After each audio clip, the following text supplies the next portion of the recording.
Atenção! Começa agora uma teleaula de Ciências do Ensino Fundamental. Você vai assistir a teleaula de número 6. Bons estudos!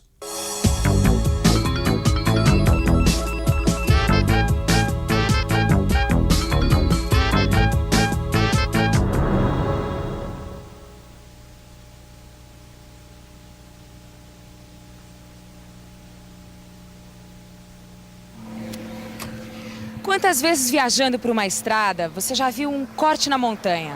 E quantas vezes você parou para prestar atenção nesse corte? Bom, se você nunca fez isso, a hora é agora. Porque para chegar até esse corte você vai viajar com a gente por várias partes do Brasil.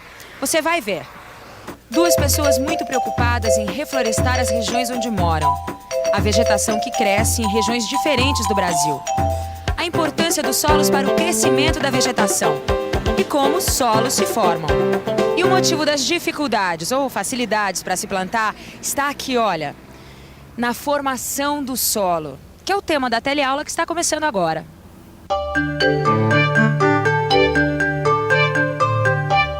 Eu não sei se é por causa do nome, mas Luiz Roberto de Castro Carvalho, fazendeiro do Paraná, não passa um dia sem plantar uma árvore. Ele já plantou mais de 100 mil. E no Nordeste ele tem um concorrente. Em Cumbuco, perto de Fortaleza, Ceará, o engenheiro João Bosco Aguiar Dias se dedica a repor a mata que um dia cobriu a costa. Ele diz que antes de morrer, quer ver a floresta reproduzida nos 6 quilômetros de praia. Reproduzir uma floresta numa praia do Ceará? Meu caro Lineu, esse homem é um sonhador. Pelo menos foi o que disseram os agrônomos e técnicos, né, senhor Arthur? Mas, no entanto, parece que o Dias está tendo bastante sucesso, né? E para contornar o problema da seca? Sim, porque no Ceará existe seca, não é verdade? Olha o cafezinho. Obrigado. O Dias conseguiu contornar o problema da seca assim. Veja. Mandou cavar poços artesianos profundos perto da praia. E com a ajuda de cataventos que bombeiam a água, resolve o problema da irrigação. Já conseguiu plantar coqueiros e cajueiros e está partindo para espécies nobres, jacarandá, ipê, pau-brasil. E ainda planta abóbora sobre as dunas. O homem gosta de fazer o verde crescer. Parece aquela história do embaixador inglês no Marrocos, conhece? Não, o que foi que ele fez? Bom, o embaixador inglês chegou no Marrocos, ao norte da África. E ele se espantou por não encontrar árvores. Aí perguntou por quê. Aí responderam que no deserto, as árvores iam demorar pelo menos uns 30 anos para dar sombra. Sabe o que ele respondeu? Ótimo, vamos começar a plantá-las já. Esse negócio de replantar as árvores que foram derrubadas no passado dá uma trabalheira danada. E dependendo do lugar, a trabalheira é dobrada. Mas vale a pena. Quem você acha que está tendo mais dificuldade de fazer as árvores crescerem? É o Carvalho no Paraná ou o Dias no Ceará? Vamos pensar um pouco? Vamos pensar um pouco. À primeira vista, eu já vou dizendo que o Dias, do Ceará, vai ter muito mais trabalho. Claro, eu sei que no Paraná as terras são muito mais férteis. Deve ter uma diferença muito grande no solo desses dois lugares. Agora, por que o solo é diferente já é uma outra história. E aí, Lineu, como é que é essa história? Por que a terra do Ceará é diferente da do Paraná? Bom, para explicar isso, nós precisamos voltar no tempo. Há 200 milhões de anos, havia vulcões onde hoje é o Brasil. Através dos vulcões, uma grande quantidade de material do interior da Terra veio para a superfície. Esse material era lava, que se espalhou por toda a região onde hoje estão os estados do Rio Grande do Sul, Santa Catarina, Paraná e parte de São Paulo. O material endureceu e formou o basalto. Basalto é aquela rocha escura que a gente pode ver nas calçadas de Copacabana, por exemplo. O basalto esparramado no sul do Brasil foi se desgastando por efeito do sol, dos ventos e da chuva. Esse processo durou milhões de anos e acabou formando a terra roxa. A terra roxa, na verdade, tem uma coloração avermelhada e é muito fértil. O produto mais cultivado na terra roxa foi o café. Ô, Lineu, onde foi mesmo que você falou que o Luiz Carvalho mora? No norte do Paraná. Ah, então ele tá fazendo reflorestamento com terra roxa, né? É. Não, porque meu amigo que me deu a plantinha ali de café me falou que botou terra roxa no vaso porque é muito fértil e é bom pro café. Falou certo então. Bem como a gente estava pensando. Para o Luiz Carvalho deve ser mais fácil plantar árvores e fazê-las crescer. A terra onde ele planta é fértil.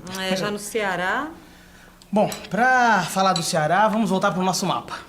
A gente já tinha visto que quando a lava que jorrou dos vulcões endureceu, formou o basalto, que o basalto foi desgastado pelo sol, pelo vento e pela chuva, e que o resultado foi o aparecimento de pequenas partículas que hoje formam um tipo de solo, a terra roxa.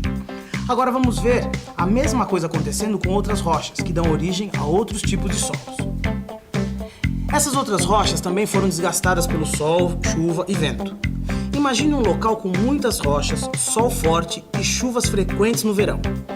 Essas rochas trincam e quebram em pedaços. O vento pode carregar pedaços menores para outros lugares. Esse tipo de movimento sempre acontece na natureza. Senhor Arthur, o senhor poderia me falar, por favor, como é o solo em Cumbuco, onde o João Dias mora? Bom, ele mora na praia, não é? Então, o solo é coberto de areia. Por isso que eu falei no começo que é mais difícil plantar lá. Ih, terra, areia, rocha, solo, já tô toda confusa. Não é tudo a mesma coisa? Senhor Arthur, o senhor gostaria de provar um pedaço de pavê de coco que a Maria fez? Ô, Lineu, vai mudar de assunto logo agora? Tô querendo mudar de assunto, não. Eu só tô querendo mostrar que as camadas do solo são como o seu pavê. Explica como é que você fez o pavê. Ah, tá. Primeiro eu coloquei na forma uma camada de biscoitos. Depois eu quebrei os biscoitos, coloquei junto com creme de coco. E por último eu coloquei uma camada de coco ralado. Então, as camadas do solo em corte é como se fosse uma fatia do seu pavê. Quer ver? Observe as camadas nesse corte na montanha que foi feito para a estrada passar. Lá em cima, na superfície, a gente vê uma camada de terra. É o solo. Logo abaixo, a gente vê terra misturada com pedaços de rochas. E sob essa segunda camada, rochas inteiras, que não foram quebradas. Então, Maria, mas você só faz pavê de coco, é? Imagina, eu faço pavê de biscoito, champanhe, maisena. O recheio pode ser assim, de chocolate, de amendoim. Ah, então você tá me dizendo que as camadas podem ser diferentes, né? Ah, é, depende assim do biscoito e do recheio, né? Então, senhor Arthur, agora por favor. A receita das camadas de rochas mais internas de Cumbuco é a mesma das camadas de rocha de Jabuti? Claro que não. As rochas de Jabuti eram de basalto. As de Cumbuco eram outras, certo? Agora, vamos dar uma olhadinha lá no seu vaso. Senhor Arthur, por favor, o senhor traz areia, por favor? Claro. Por aqui em cima. Isso, dá pra ele dar uma limpadinha. Vou tirar aqui. Tem um jornal? Bom, como são os grãos da terra e da areia, Maria? Os grãos da terra são menores, eles ficam grudados, formando torrões. Isso. E os grãos de areia são maiores e ficam soltos. Isso acontece porque a terra roxa possui uma quantidade maior de argila. E a argila possui grãos muito pequenos e unidos entre si. Normalmente, um solo é formado por vários tipos de grãos: areia, argila, cascalhos. E o que define um tipo de solo é a quantidade maior de um dos tipos de grão. Assim, quando possui mais argila, o solo é argiloso. Quando possui mais areia, é arenoso. Os solos apropriados para o crescimento das plantas são os solos agrícolas. Eles possuem vários tipos de partículas e, além disso, humo. O humo é formado por restos de vegetais e animais e tem cor preta. Voltando aos nossos amigos Luiz Carvalho e João Dias, dê uma olhada aqui. Você saberia dizer qual dos lugares tem solo argiloso e qual tem solo arenoso? Se o Paraná da Terra Roxa ou o Ceará da praia? Até que não foi difícil responder essa pergunta, foi? Agora, o Lineu vai explicar como a água se infiltra nos diferentes tipos de solo. Presta atenção como a água se infiltra no meio de grãos de tamanhos diferentes. No cascalho, na areia e na argila. No cascalho, a água escorre muito rapidamente. Na areia, um pouco menos rápido. Já na argila, a água fica retida por mais tempo. Então, deu para entender por que os solos são diferentes e por que cada solo precisa de um tratamento diferente para poder plantar? Eu entendi. É por isso que agora eu posso responder a algumas perguntas. Veja se você pode também. Se chovesse a mesma quantidade de chuva em Cumbuco e Jabuti, qual solo secaria mais depressa? O solo de Cumbuco, porque é arenoso. Por que o seu Arthur duvidou que o João Dias iria conseguir replantar a floresta de Cumbuco? Por causa da falta de água. Como o João Dias conseguiu resolver o problema da falta de água em seu solo? Utilizando cataventos que bombeiam água de poços artesianos cavados perto da praia. Agora você já pode dizer qual dos dois reflorestadores está tendo mais trabalho. E o mais importante, por que existe essa diferença entre os dois? Mas, para garantir a resposta, vamos fazer uma revisão. E atenção, se liga aí que é hora da revisão. Na teleaula de hoje, você conheceu duas pessoas que estão tentando recuperar a mata natural em Jabuti e Cumbuco. Aprendeu que o basalto é um tipo de rocha que se originou da lava de vulcões que existiam há milhões de anos. Aprendeu também que é difícil plantar em solos como os da praia. Esse solo precisa ser modificado para se tornar fértil. As rochas, quando sofrem a ação do sol, chuva e vento por milhões de anos, se desgastam e dão origem ao solo. A terra roxa é formada principalmente por argila, que possui grãos pequenos.